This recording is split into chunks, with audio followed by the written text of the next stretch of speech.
नर्मदा परिक्रमा ये केवल एक यात्रा नहीं बल्कि मां नर्मदा के चरणों में किया गया जीवन का समर्पण है।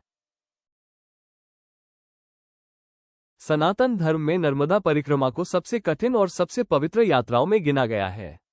इस परिक्रमा की सबसे बड़ी विशेषता यह है कि यह अमरकंटक से शुरू होकर अमरकंटक पर ही समाप्त होती है और पूरे मार्ग में नदी को कभी पार नहीं किया जाता।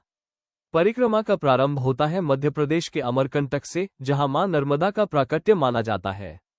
यही नर्मदा कुंड, कपिलधारा और दूधधारा के दर्शन कर यात्री संकल्प लेते हैं और परिक्रमा की शुरुआत करते हैं। परंपरा के अनुसार पहले दक्षिण तट यानी नर्मदा का दाहिना किनारा लिया जाता है। अमरकंटक से निकलकर यात्रा डिंडोरी और मंडला की ओर बढ़ती है, जहां गौरीघाट और रामनगर जैसे पवित्र स्थल आते हैं। इसके बाद जबलपुर में भेड़ाघाट और धुआंधार जलप्रपात परिक्रमा मार्ग का एक अत्यंत दिव्य पड़ाव है।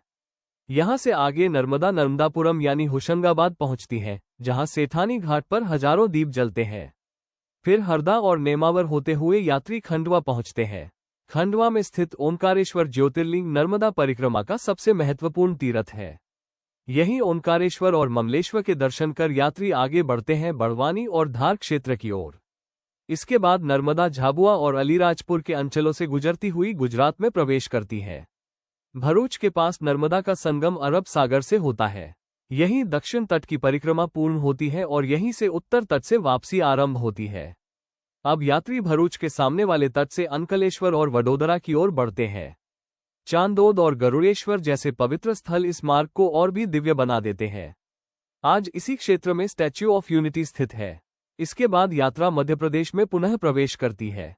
देवास, सीहोर और होशंगाबाद के उत्तर तट से होते हुए यात्री नरसिंहपुर और जबलपुर पहुंचते हैं। यहां तिलवारा घाट नर्मदा परिक्रमा का एक विशेष पड़ाव माना जाता है। अंतिम चरण में डिंडोरी होते हुए यात्री पुनः अमरकंटक पहुंचते हैं, जहां मां नर्मदा के चरणों में परिक्रमा का संकल्प पूर्ण होता है। पूरी नर्मदा परिक्रमा की दूरी लगभग 3200 किलोमीटर है। परंपरागत रूप से यह यात्रा नंगे पांव पदयात्रा से की जाती है, जिसमें 2 से 3 वर्ष तक का समय लग सकता है। इस पदयात्रा में यात्री भिक्षा पर जीवन यापन करते हैं, नदी को कभी पार नहीं करते और संयम व नियमों का कठोर पालन करते हैं। आज के समय में नर्मदा परिक्रमा 4 पहिया वाहन से भी की जाती है, विशेष रूप से वृद्धों, परिवारों और समयाभाव वाले भक्तों के लिए। हालांकि नियम वही रहते हैं, मार्ग वही, श्रद्धा वही और नदी को पार नहीं किया जाता। मान्यता है कि नर्मदा परिक्रमा करने वाला व्यक्ति पिछले जन्मों के बंधनों से मुक्त होता है और जीवन में शांति, संतुलन और आध्यात्मिक स्पष्टता प्राप्त करता है। नर्मदा केवल एक नदी नहीं, वो एक चलती फिरती साधना है और उसकी परिक्रमा जीवन को भीतर से बदल देने वाली यात्रा। ओम नमः शिवाय। जय मां नर्मदा।